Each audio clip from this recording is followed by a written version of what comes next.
الرحیم نحمدہ ونصلی علی رسولہ الکریم۔ میں سب سے پہلے آپ تمام حضرات کا شکریہ ادا کرتا ہوں۔ آپ نے زحمت گوارہ کی، مجھے یہ موقع دیا کہ میں آپ کی وساطت سے قوم تک اپنا پیغام پہنچا سکوں۔ آپ سب جانتے ہیں کہ 30 نومبر کو ملتان میں پی ڈی ایم کے زیر اہتمام ایک بہت بڑا جلسہ عام ہونے جا رہا ہے،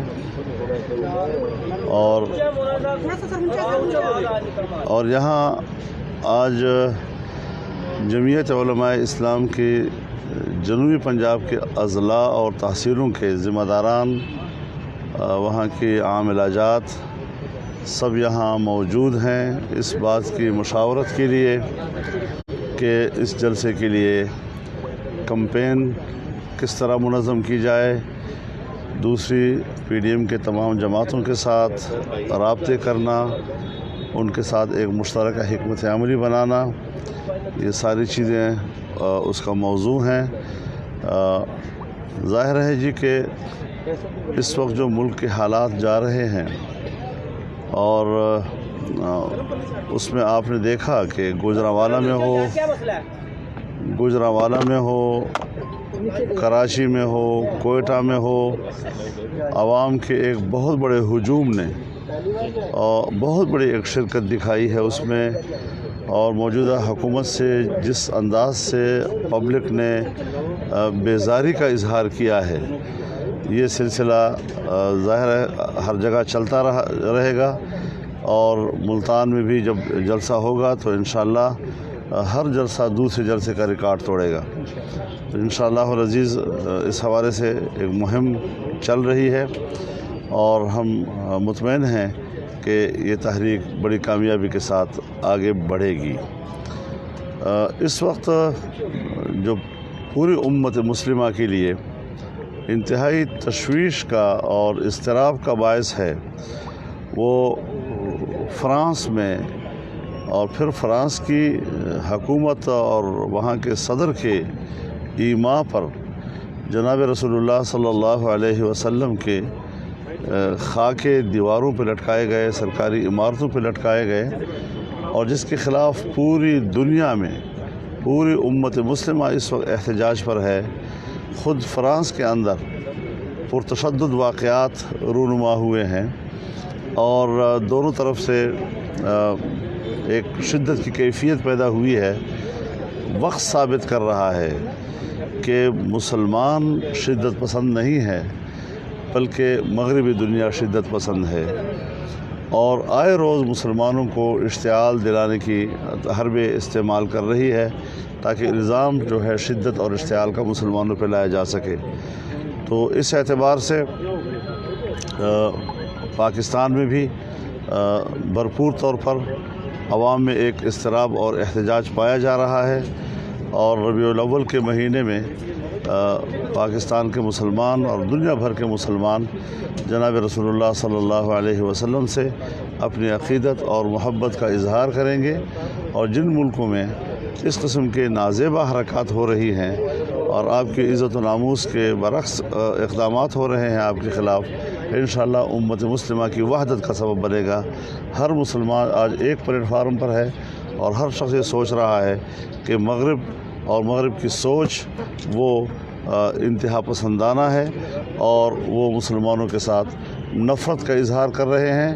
یہی وہ چیز ہے جس کو کبھی لوگ صلیبی جنگ سے تعبیر کرتے ہیں، اور اس قسم کا اقدام جب ایک فرد کرتا ہے تو ہم ایک فرد کو ذمہ دار قرار دیتے ہیں، اور حکومتوں سے مطالبہ کرتے ہیں کہ اس کے خلاف کارروائی کی جائے، لیکن جب حکومت کی سطح پر ایسا اقدام ہوتا ہے تو وہ پوری امت کے خلاف ایک اعلان جنگ ہوتا ہے۔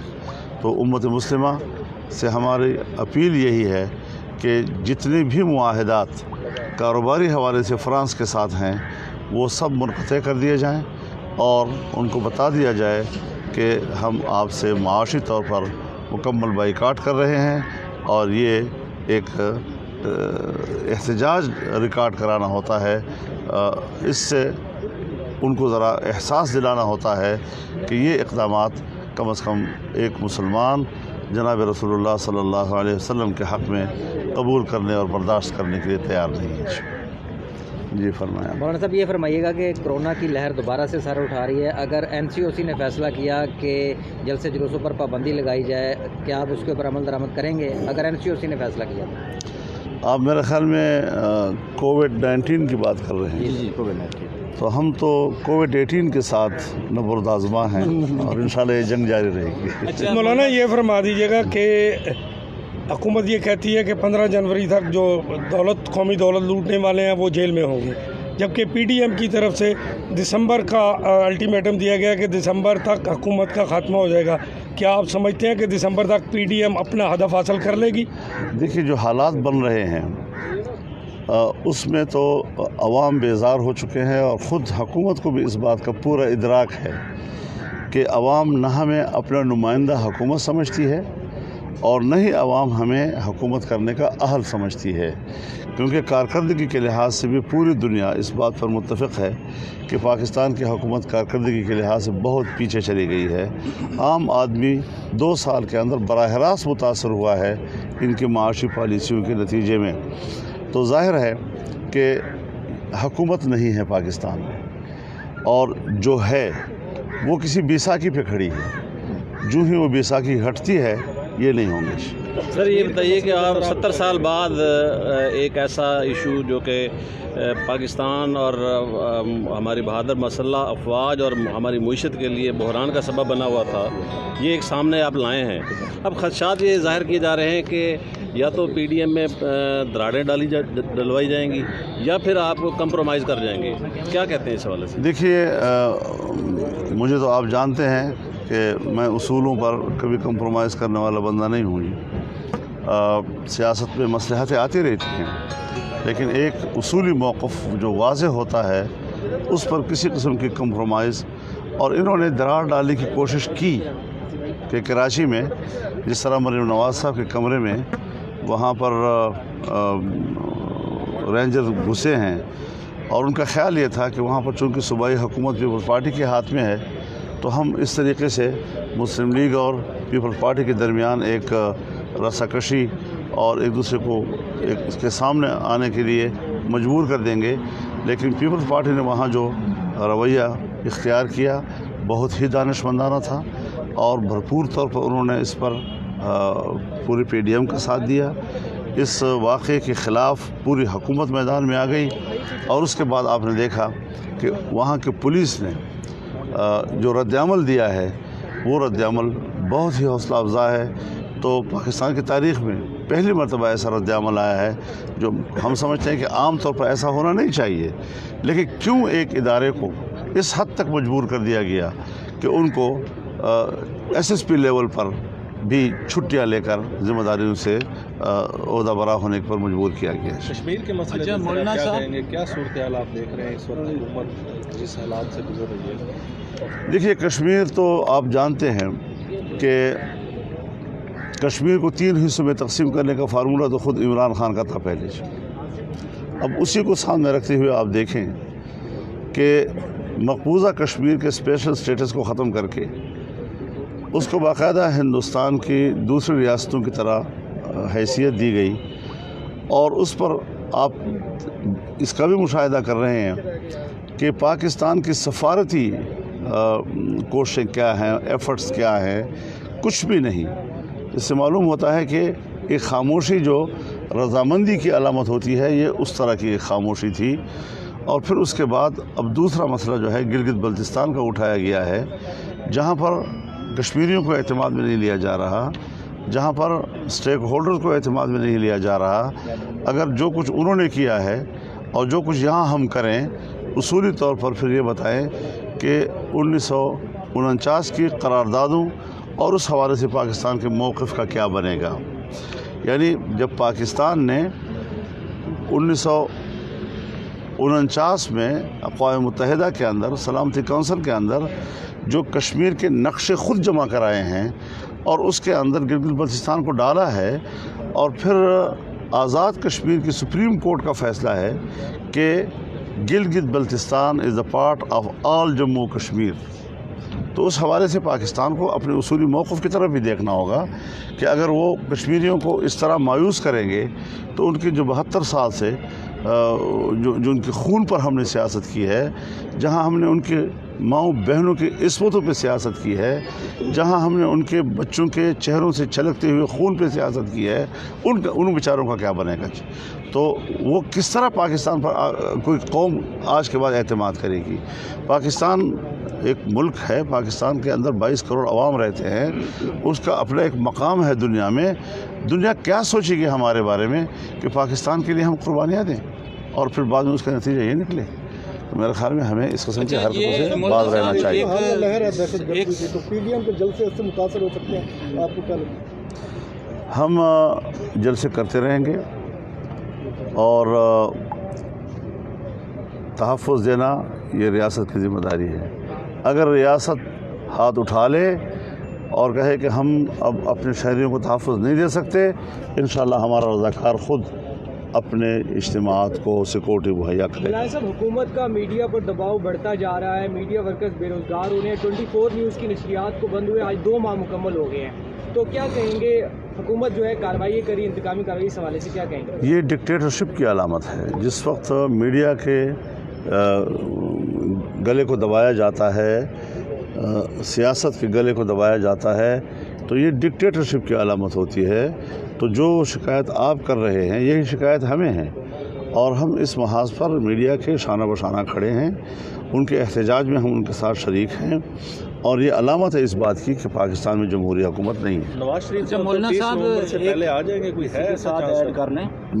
मुझे कोई ऐसा शेड्यूल का मेरे लिए में नहीं हो सकता सर, आपका पीडीएम, लेकिन ऐसा कोई शेड्यूल नहीं है उनका। अच्छा सर, ये बताएं कि माजी में ये होता रहा, तहरीकें चलती रहीं, बिल आखिर उनका एंड होता था मुज़ाकरात पर, तो अभी तो स्टार्ट में जो गारंटर माजी में बनते थे वो तो हो गए फारिग या वो मुतनाज़ा हो गए, तो अब आप किसकी गारंटी लेंगे इन मुज़ाकरात की कामयाबी के लिए?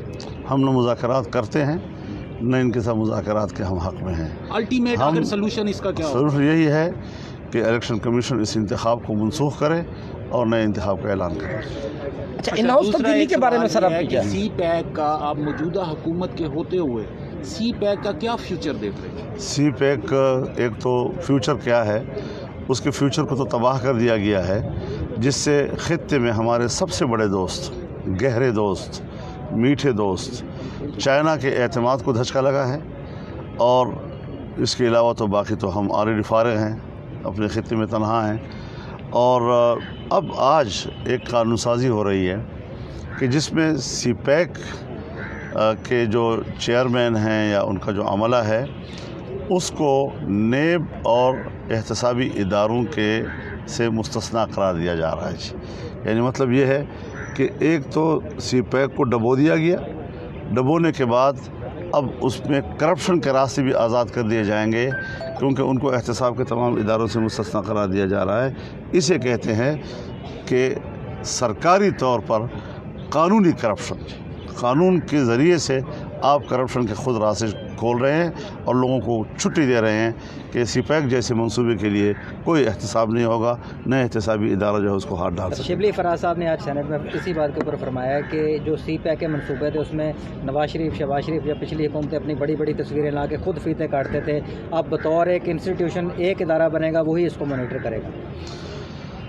ये कोई दलील नहीं है, ये कोई बात नहीं है। इन हाउस जो इस मंसूबे, जो हुकूमत इस मंसूबे को लाती है, एफर्ट्स करती है, तवानाइयाँ सर्व करती है, जो हुक्मरान बज़ात ख़ुद दिन रात जाग कर पाकिस्तान को इतने बड़े मंसूबे देने के लिए मुतहर्रिक रहते हैं, आप उनके साथ सिर्फ एक कतबा लगाने के ऊपर जंग लड़ते हैं। ये मेयार है तुम्हारी लड़ाई का, ये पॉलिसियों का मेयार हो गया है कि कतबा फिर कौन लगाएगा और कौन नहीं लगाएगा। यानी एक हुक्मरान है जिसने एफ़र्ट्स की है, मेहनत की है उसने, और पाकिस्तान को उन्होंने एक बहुत बड़े तरक्की याफ्ता मुल्क की तरफ ले जाने के लिए बड़ा इक़दाम किया है। आज आप कहते हैं जी कि आप कतबा क्यों लगाते हैं उसके ऊपर? तुम्हारा तो कतबा है ही नहीं, तो फिर लगाओगे क्या? तो जिनके पास कतबे हैं उसको आप कहते हैं कि आप कतबे क्यों लगा रहे हैं जी?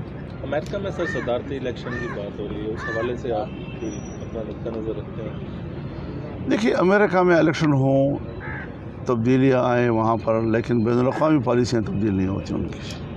अच्छा मौलाना साहब, उम्मत मुस्लिमा के ख़िलाफ़, हमारे ख़ित्ते के ख़िलाफ़ जो उनकी पॉलिसियाँ हैं वो बदस्तूर जारी रहेंगी, और उसमें हमें हर सतह पर ये सोचना चाहिए कि हम उनके साथ ताल्लुक़ात ख़राब करने के कायल नहीं हैं, लेकिन उनके दबाव में आकर पॉलिसियाँ बनाने की भी हम। मौलाना, आपने अभी फ्रांस के हवाले से फरमाया कि वो सदर भी आ गया है वो साखी में, तो ये फरमा दीजिएगा कि आप चूँकि दीनी रहनुमा भी हैं और मुस्लिम ममालिक में आपका काफ़ी असर रसूख है, तो फ्रांस से बाइकाट के सिलसिले में आप कुछ इक़दामात कर रहे हैं, दौरे कर रहे हैं मिडल ईस्ट के? नहीं, मेरे ख़्याल में मिडल ईस्ट हमसे बहुत आगे है इस हवाले से, और तमाम अरब ममालिक में बहुत भरपूर तौर पर मार्केटें जो हैं उनके प्रोडक्ट से खाली हो रही हैं, फ्रांस के प्रोडक्ट से, तो वो ऑलरेडी हमसे बहुत आगे हैं। सबसे टॉप पर इस वक्त या उर्दगान जा रहा है या चाइना जा रहा है, तो बहुत भरपूर तौर पर वो अपना मैसेज दे रहे हैं, और मैं समझता हूँ ये आवाज़ सिर्फ एक हुक्मरान की नहीं या एक कौम की नहीं, ये उम्मत मुस्लिमा की आवाज़ है। अच्छा मौलाना अच्छा, साहब, PDM नवाज शरीफ का जो बयानिया है, क्या तमाम PDM से मुत्तफिक है? बयानिया क्या है उसका? जो आजकल वो बातें कर रहे हैं, जर्नलों के खिलाफ बातें कर रहे हैं। तो ये जब इमरान खान किया करता था तो उस वक्त क्यों नोटिस नहीं लेते? ये कोई बात है यार? हमें गिला है अपने लोगों से, हमें गिला है, हमें शिकायत है। अब शिकायत में हम नाम न लें, बस इतना ही, तो फिर ठीक है, हम नाम नहीं लेंगे। शिकायत दूर सर आपकी कैसे होगी? लेकिन अस्सलाम वालेकुम व रहमतुल्लाह नहीं कहेंगे, अस्सलाम वालेकुम लिख के दाबा कहेंगे, और क्या कहेंगे? अच्छा सर, PDM अपने जलसे जुलूसों में दूर कैसे होगी जी, जिनसे शिकायत है दूर कैसे होगी, किस तरह मुतमईन हैं? मैं तो ये कहता हूँ कि हमें इदारों का एहतराम है। इदारे मुल्क के लिए नागुज़ीर होते हैं। फ़ौज और उसका जवान जो कुर्बानियाँ दे रहा है, जो सरहदात पर खड़ा है, हमारे लिए काबिल कदर है। सियासत में मुदाखलत से मुश्किलात पैदा होती है। मौलाना ये फरमा दीजिएगा, इससे वो दस्तबरदार हो जाएंगे। खैर, मौलाना ये फरमा दीजिएगा, पहले अपोजिशन के खिलाफ नैब नियाजी गठजोड़ था और अब तो कोरोना हुकूमत गठजोड़ भी शामिल हो गया, उसका मुकाबला कैसे करेंगे? इन तमाम मुश्किलात में इंशाल्लाह आप देखेंगे हम मुकाबला करेंगे। अच्छा, PDM जलसे जुलूसों में अपनी ताकत का मुजाहरा कर रही है, क्या इन हाउस तब्दीली की तरफ भी तवज्जो दे रही है? मैं इन हाउस तब्दीली का कायल नहीं हूँ, क्योंकि असम्बली का जो अक्सरियत है वो जाली है, और जाली के अंदर फिर जाली, और फिर उसके बाद फिर जाली, ये कोई फ़लसफ़ा नहीं है। पेशावर में धमाका हुआ तो कल आपकी मुलाकात हुई मौलाना हनीफ जलंधरी साहब से, तो कोई वफाकुल मदारस कोई लहमल दे रही है इस हवाले से? देखिए, बहुत अफसोसनाक वाक़या हुआ है, और ये बिल्कुल उसी तरह का बड़ा वाक़या है जिस तरह के वहाँ आर्मी पब्लिक स्कूल में हुआ था किसी ज़माने में 6 साल पहले। लेकिन रियासती सतह पर दीनी मदरसे के बच्चों का इस तरह कत्ल-ए-आम, उस पर हुकूमत तवज्जो नहीं दे रही है, क्योंकि वो कुरान पढ़ने वाले हैं, वो हाफिज़ हैं, वो दीन का सबक पढ़ने वाले हैं। उसमें हदीस पढ़ाई जा रही थी। तो जब आपके मुल्क में दीन को, दीनी इदारे को, दीनी मदरसे को, दीनी मदरसे में पढ़ने वाले को, पढ़ाने वाले को इतनी ही है कि अखबारात में और मीडिया के ऊपर कुछ तस्वीरें आ गई, और इससे ज़्यादा कोई अहमियत नहीं। आज भी वो कह रहे हैं कि इस वक्त तक भी सरकार की तरफ से वहाँ सिक्योरिटी का कोई इंतज़ाम मौजूद नहीं है। मौलाना साहब, PTV और पार्लियामेंट हमला केस में इमरान खान साहब को बरी कर दिया गया, उनका नाम शामिल नहीं है, क्या कहेंगे आज ये फैसला? तो जब उनकी हुकूमत होगी तो ऐसे ही फैसले आएंगे, और क्या आएंगे। थैंक यू, मेहरबानी। Thank you sir.